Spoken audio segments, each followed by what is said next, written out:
Hello and welcome to So What You're Saying Is. I'm Peter Whittle. Now, I think you'd agree that one of the ways in which, or perhaps the only way in which we define freedom in our times is lack of restriction. Actually, basically the less restrictions there are, the more freedom you have. Well, there's a new book out this week which aims to challenge that idea. Obedience is Freedom, which comes out this Thursday, is by Jacob Phillips, who is my guest today. Jacob is director of the Institute of Theology and Liberal Arts at St Mary's University in Twickenham. Obedience is Freedom. I suppose to the layman that looks like a pretty harsh title. I know it's probably very hard to do this, but if you could just sum up in just briefly, what is the basic idea behind your book? Well, the basic idea is that today we tend to think of obedience as something inherently problematic or abusive or at times even toxic. Yeah. And I was interested in exploring how that has not always been the case. Mm-hmm. And I think it's a relatively modern phenomenon. Yeah. And that's demonstrated to a certain extent by a famous passage in Edmund Burke, in which he says that the degree to which virtue is imposed from within inhibits the degree to which it needs to be imposed from without. And a famous adage by Aristotle that freedom is obedience to self-formulated rules. And I was very interested in this idea that actually political coercion and control becomes necessary when people lose the ability to exhibit self-control. And that's very well-worn territory. I wanted to go a bit further, really, and think about these things collectively in terms of community, extended family, cultural identity, customs, habits, ways of life, and how these were often edifying. They would often include a habituation or a training in virtue, which meant that people could live constructively and flourish and behave respectfully towards each other through sort of networks of implicit suppositions that everybody shared. And therefore people would be much freer because there'd be less need for political coercion and control. I think you see this to a certain extent with the free speech debate. It seems to me lots of examples of issues around free speech are to do with the fact we've lost our cultural norms of taste and what's acceptable and what isn't acceptable. Multiculturalism is a factor there. But there are completely different understandings of what makes for a meaningful way of life living alongside each other. But also just ideological fragmentation and identity politics. Yeah. So you get into a position where one man's hate speech is another man's, considered opinion. Yeah. And we've lost those implicit norms which enable us to distinguish between one and the other. And I don't think they can be imposed lawfully and artificially. I think they grow organically from within cultures. You have sort of given it a bit of a definition there, but could you just expand on that definition of obedience, because it's not exact. I mean, as you say, it covers something, for example, like allegiance or responsibility, doesn't it? Yeah, it does. Yeah, and the word obedience, people immediately say, well, obedience to whom? And they assume it means simply doing what you have to do, because otherwise there'll be some awful consequences if you don't do it. Yeah. And if one studies the etymology of the term and the way it's been used in history, very often it doesn't mean anything like that at all. It's much more general. And it can perhaps be best captured by thinking in terms of examples where one's own will or one's own self-centered desires need to be suspended or abnegated for the good of others, or out of a sense of responsibility to other networks of responsibility. So in the book I talk about various different sub-themes, allegiance, loyalty, discipline, duty, obligation, all these sorts of things, all of which are very vexed terms. But one of the points I try to make in the book towards the end is that the idea that obedience means coercion under threat of ultimately violence is a modern kind of perversion of what the term originally meant. It was just a supposition that we all have to operate in such a way that we trespass as least as possible over the good of others. Yes. What do you think it's got to do with adulthood? A great deal, really. Maturation and maturity. I think, to a certain extent, are themes of the book. Quite subtle themes. I think we see often in some of the most egregious examples of some of the craziness that's around in the culture we live in today, a stubborn refusal to grow up. I think adolescence is now sort of normalised as adulthood often, and once people pass through adolescence, they're encouraged by the culture we live in, to dress like adolescents, to behave like adolescents, to show they've still got some life in them because they go out and get drunk and do reckless things and all that kind of stuff. And actually adolescence is the point at which the emerging self-will comes up against collective expectations and responsibilities and battles among them. And the fact that much of our culture and what's considered today, the epitome of our culture is kind of pop culture and adolescent, rock and roll and all this kind of stuff. It reflects the fact that our culture is kind of stuck in that adolescent phase at the moment, I think. It's basically self-realization, to use that term. That is the thing that we all must have, isn't it? We all must strive for this. Which, of course, what actually in the end does that even mean? What does it actually even mean? Yeah. It often, I mean, I think for many people it means that, you've become as close as possible to an idealised image of yourself. Yes. And the language often comes from a therapeutic paradigm, a kind of West Coast sort of thing, closely linked to the recovery movement and things like that.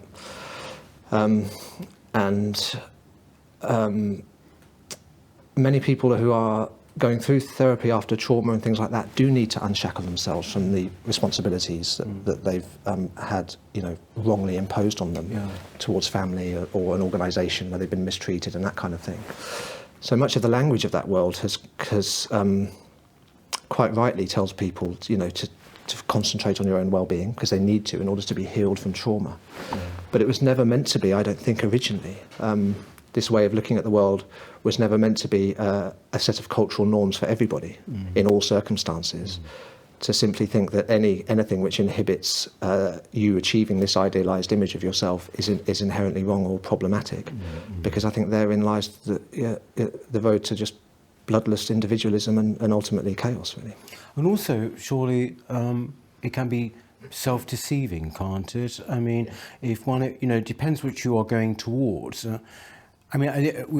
It's such a rich topic in a way. It's hard not to sprawl, because one can see examples all over the place.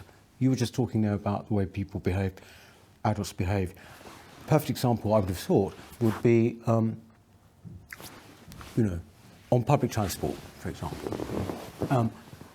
I would not put my feet up on the seats opposite, because there's a kind of inbuilt thing. You think, well, someone's going to sit there, this sort of thing. But of course, people do it all the time, to the extent now that they actually have signs up, please do not do it, and they now have the people on the intercom saying this. So in other words, isn't that an example of what you're talking about? Absolutely, yeah. Having to actually or actually put a fine up, 50 quid. A fine or kind of nudge theory type, attractive, seductive graphics, kind of sugary, sweet cartoon. You get into this cartoon world where, don't you want to be kind? We've got the TfL campaign, be kind. Yes.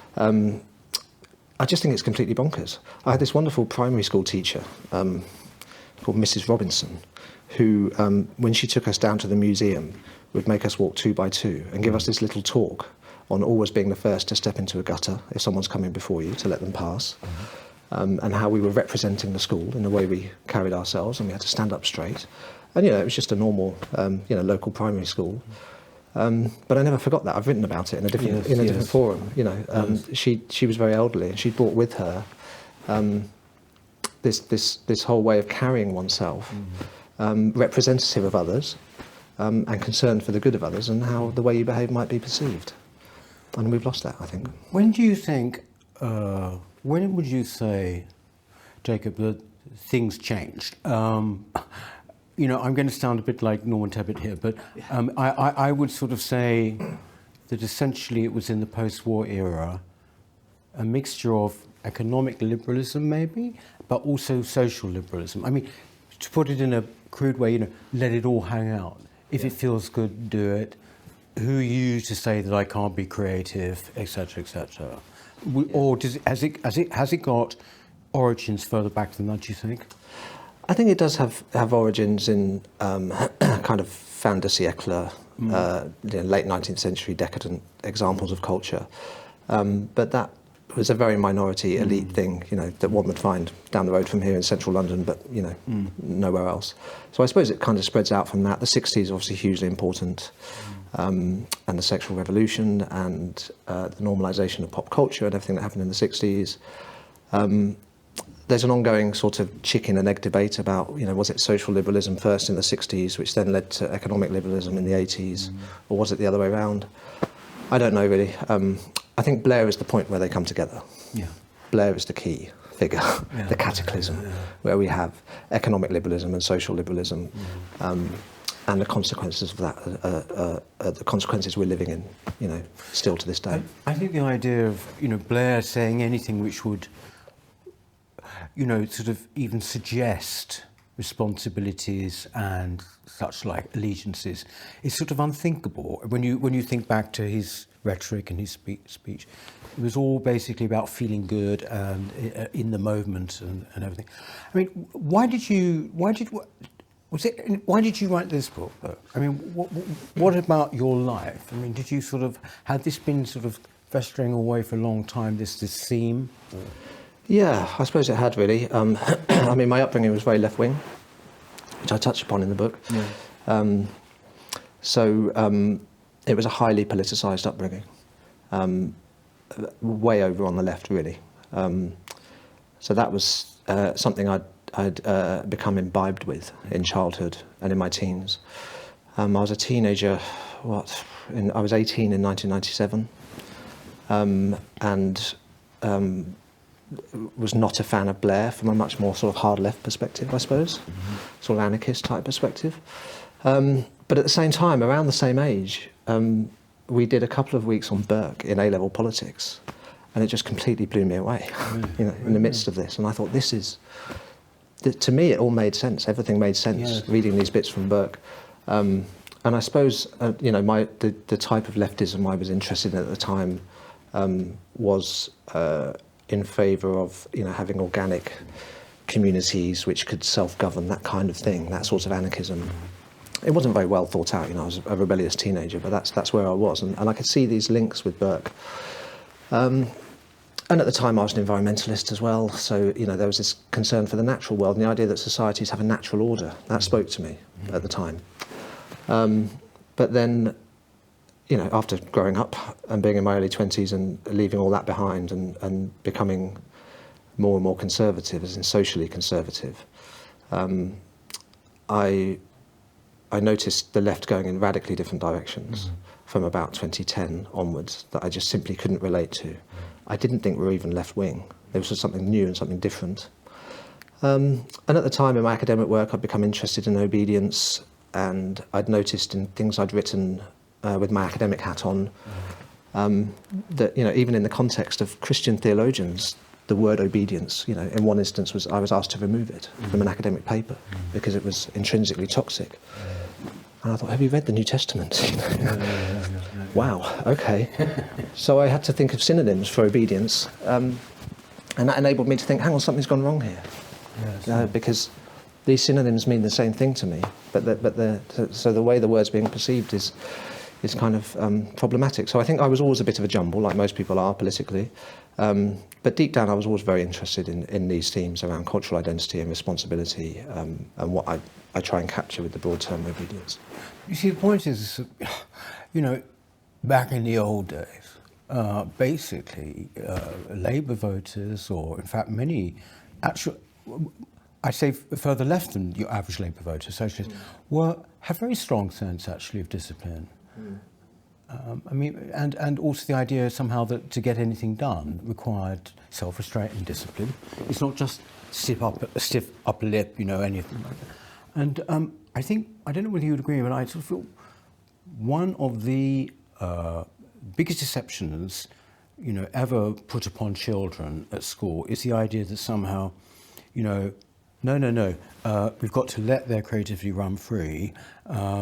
Just let them express themselves. It's such a lie, because they should be told that if you look at any great artist or even pop musician, I mean, whatever, the level of self-criticism and ruthless self-discipline that those people have is immense, isn't it? Absolutely, yeah. And I see it often with people that I suppose you'd call millennials. Yes. I'm just at the tail end of Generation X, or what some will call a geriatric millennial. I'm one or the other, I'm not sure. I'm on the cusp. But kind of mid-millennials, from there downwards, you see it in the workplace. You see people react to being told no in a way that you think this person's not really been told no before.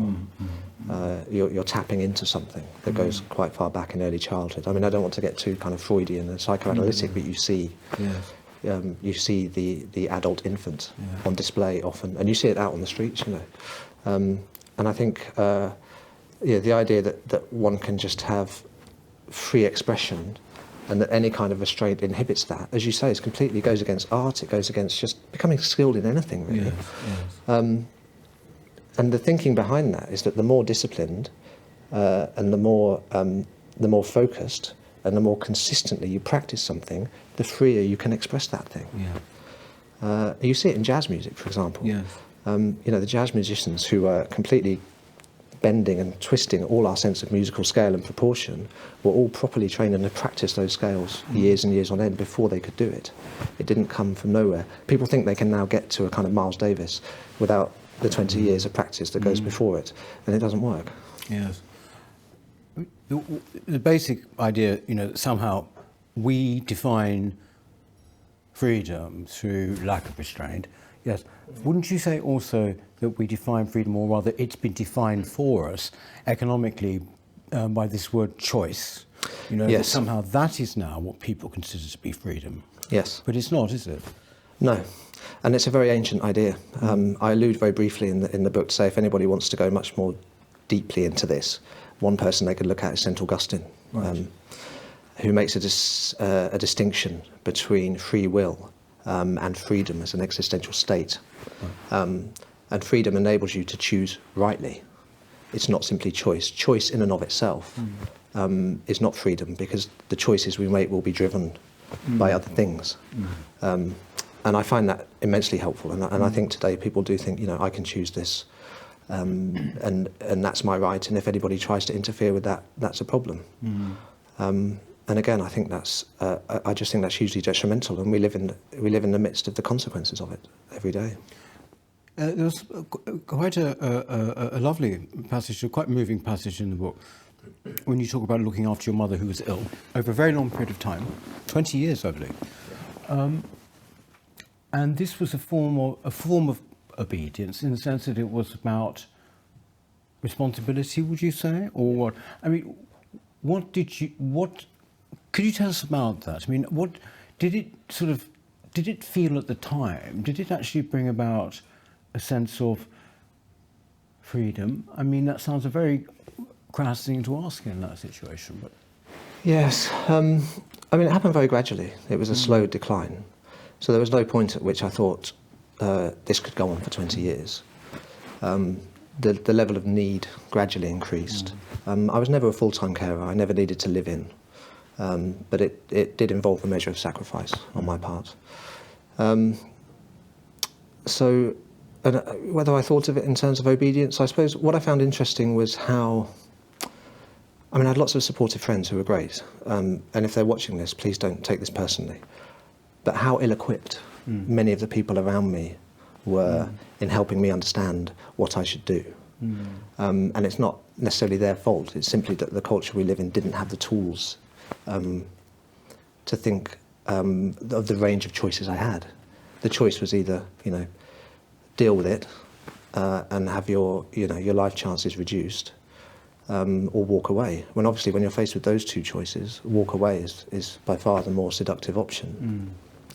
Had our culture been equipped with some of those sub-themes I discuss in the book, I think there would have been more choices available. Yes. One of which would have been deal with it, but deal with it on a moral basis, or deal with it because by doing so your character will be improved and will benefit, and it will be character building or something. I don't want to, sort of crudely instrumentalise it as being a benefit to me, but I had options I was considering, which the culture I belong to, which I think of as, until very recently, a very noble culture.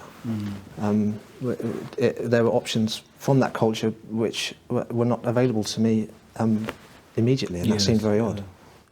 No, I mean, I was saying to you before we came on air, actually, that it struck a chord because I looked after my mother 24 hours, but it was a different situation. It was, she had cancer, she diagnosed cancer, and then she was basically, we knew she was going to die very quickly. But anyway, it went on for about 3 or 4 months, and I gave up work, and I ran a household which I'd never done before. That meant cleaning everything all the time, every day, and looked after her night and day. And I have to say, and again, like I said to you a bit earlier, one sounds terribly egotistical and narcissistic by saying I felt that. But the experience of that was qualitatively different, and I would say better than most experiences I was having in my life, like success professionally and everything. It was entirely giving over to somebody else and actually imposing on oneself discipline, I suppose. Yeah. And you know, I think it was just, it had a profound effect on me, I think. Yeah, and that's fascinating, you know, and it's such a basic thing, you know. Boys, look after your mums, you know. One thing, and I think this is something that's been written about your book in the reviews, and I think is a fair point, is that most people would, I think, agree with you, but the genie is out of the bottle, isn't it? Yeah. I mean, how on earth do you start telling people about things like self-restraint, discipline, allegiance, responsibility in our culture now? Can we even? Whether one can have any influence on the culture, I'm not hugely optimistic about. I've always written, when my writing touches on politics, I've always done it in a certain way, which has tended to be quite personal, and that's always just happened naturally. And I've tended to slightly fixate on strange incidents from history and use them symbolically. And I've just always done that. When I've been asked why, and indeed was asked by the editor of the book to explain myself a bit in the beginning for the reader. Well, yes, you go through each chapter, actually. Yeah, indeed, just to sort of provide some orientation. I suppose I can rationalise it to an extent in that I don't think this can be run purely at the level of intellectual argument. It's too late. Simply laying out an alternative choice and arguing for it won't necessarily get very far. And I think there's a huge array of books which do this on some of the same issues. So maybe slightly in reflection of that, I think storytelling can be beneficial. So it's sort of storytelling. What do you mean? Storytelling, as in rather than just laying out very sort of prosaically the basics of an argument and arguing against people who are typical of the alternative view and correcting them. I don't think that will win hearts and minds. Telling stories that people can enter into and think, oh, you know, maybe things are a little bit different, and maybe the way in which this thing from history has been presented is different to how it seemed for those who were living in it. I think that can be beneficial, and I go back to an old adage by St. John Henry Newman: no man is ever converted by syllogism or by argument. Yeah. You know, they're converted by movements of the heart, and movements of the heart are, you know, personal narrative stories to which people can relate and that people can identify with. So I think if there is to be a change and a rebirth of culture, which I dearly hope for, I think it will be as much through art as argument. Art, did you say? Yeah, including literary arts. Really? Yeah. Right, okay. Because you see, interestingly, in your book, you mentioned that, but the examples and the different roads you go down are huge. I mean, a huge number. As you say, popular culture, your personal experience, political, etc., just to illustrate various points. That's interesting, actually, through art. But how would that show itself? I don't know, perhaps through leading people to reflect on things they wouldn't do otherwise, through inspiring people, through people looking back on experiences that they've lived through and thinking maybe this can be seen a little bit differently, or just, you know, even if one doesn't want to think of, you know, concrete benefits from reading a book on someone's life necessarily, so much as just just saying, you know, there's lots of us that see things differently, and you know, this is how I look at the Yes. world. And you know, just taking them into that world and explaining how things fit together. I think, I mean, I can I think of a more, if you like, political, well, one of the solutions could be to this, is, I can hear my father saying it now, would be to have national service again. Yeah. But I mean, you know, they had a point. Absolutely. Because about 10 years ago, I think David Cameron started to toy with this idea, and then it went away. But the idea was that somehow you had, first of all, people didn't realise the reserves of the resourcefulness they had, the strengths that they had until they had to do this training. Yeah.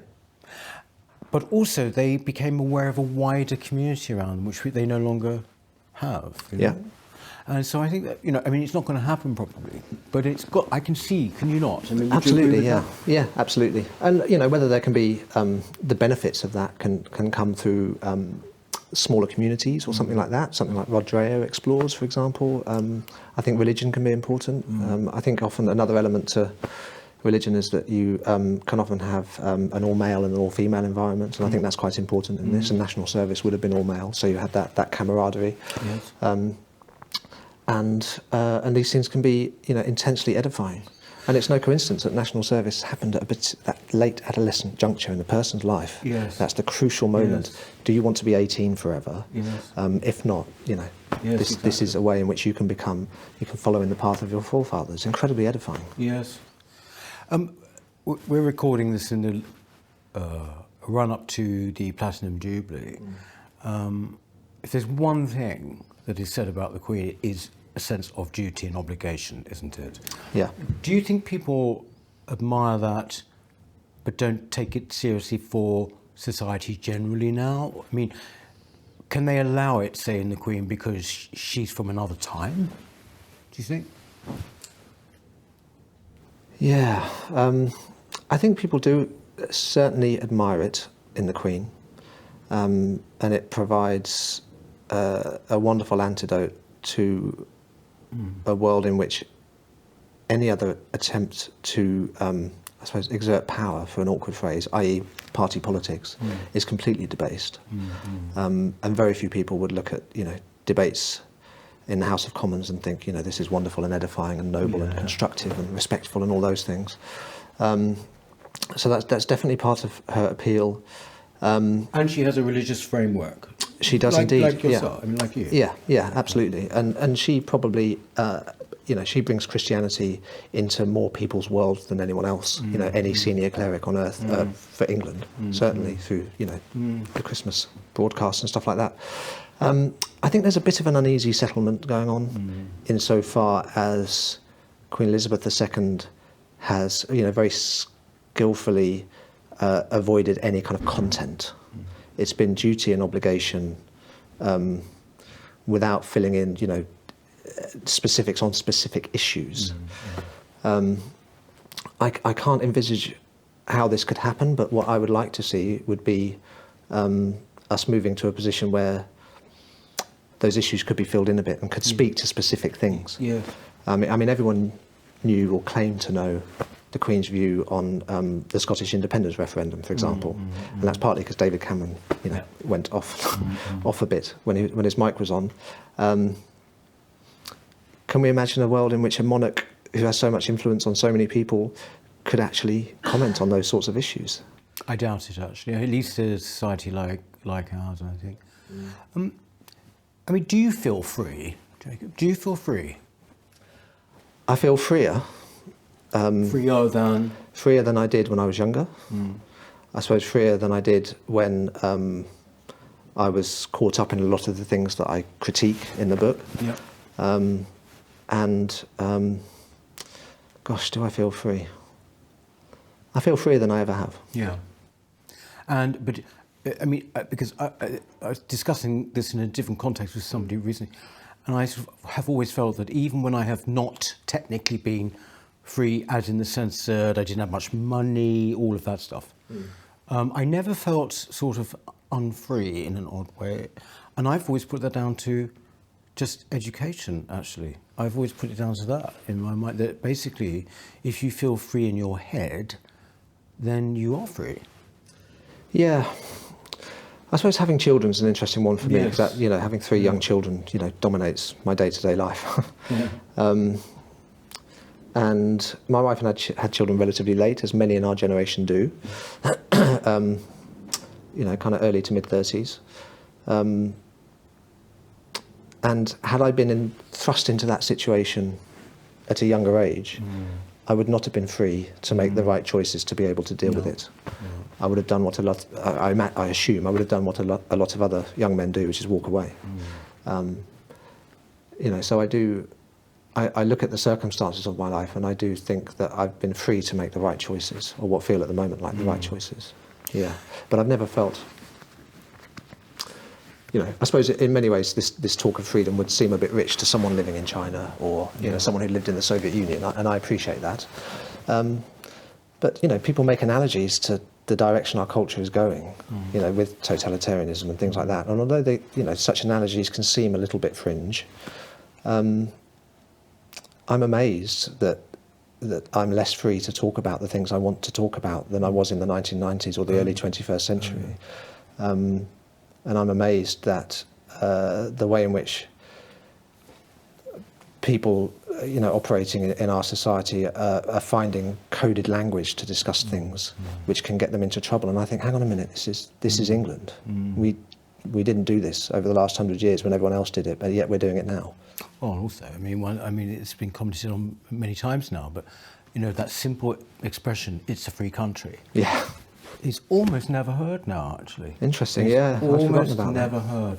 Yeah. Just finally, this isn't a self-help book. This isn't, you're not in obviously anything like that. But I just wonder, what would you say to people?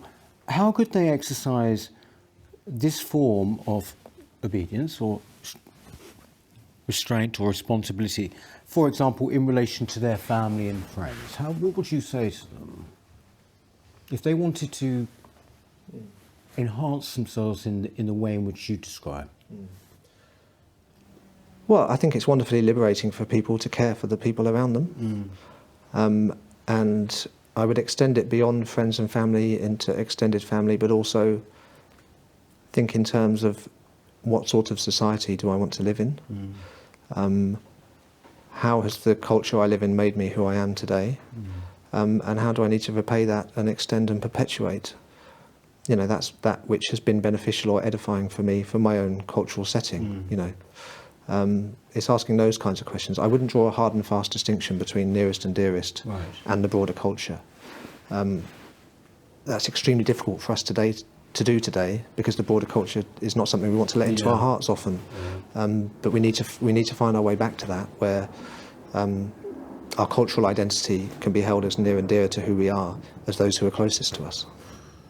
And in other words, maybe do things that you don't really want to do if they're the right thing to do. Yeah, I think there's a fair bit of that. There's a fair bit of the word which is banned, in the phrase which is banned in all parenting manuals now, which is "because I said so." Yes.